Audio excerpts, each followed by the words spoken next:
ما کسانی هستیم که برای مردم عرب حدیث جمع کردیم، برای کل تاجیک یعنی مسلمانان دنیای را هدیه کردیم.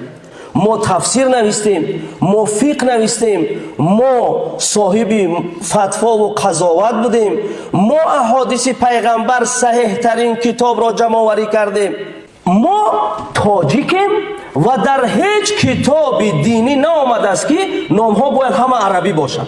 همچنانی که اشاره کردم به سوی رستم و جمشید و سهراب، ما تاجیکیم. این نام های تاجیکی یکم قباحت دینی ندارد. برادر بزرگی منم سهراب نام دارد. یعنی یک انسان بیاد تو باید عبدالله شوید، تو باید ابو دجانه شوید، تو باید ابو عبیده شوید، همه اینها احترام دارن نزد ما. اما ما تاجیکیم. ایواز کردن نام از دیدگاه دین، من همچون کارگر ریاست فتوای مرکز اسلامی امروز برای شما فتوا میدم که نام ایواز کردن دو نام ایواز میشه در اسلام، در جمله اسلام.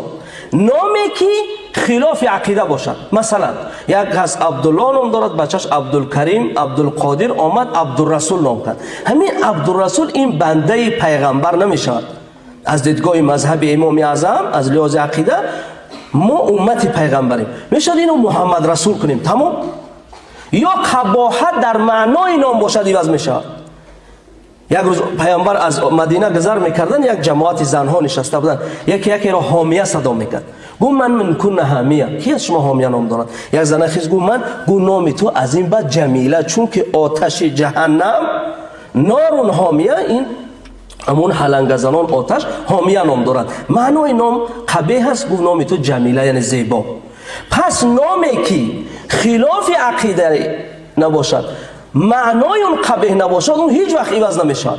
چی مگر تترها، ترکها، روسها، اونهایی که مسلمان شدن همه باید نامها رو عربی کنن؟ نباید بکنیم. ما ملت هستیم که ما را نویرگان بخاری گفته از پیشانی ما میبوسند. سال 2022 که من مفتی موسیم بودم، با یک وا خوردم، بعضی صحبت ها از صحیح بخاری میشد. بعد گفتم که همین صحیح بخاری چند کتاب دارد؟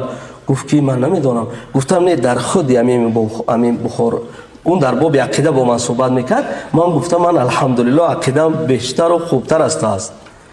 گفتم میدونی چند کتاب است؟ گفت نه. گفتم 97 کتاب در این بخاری، در صحیح بخاری وجود دارد.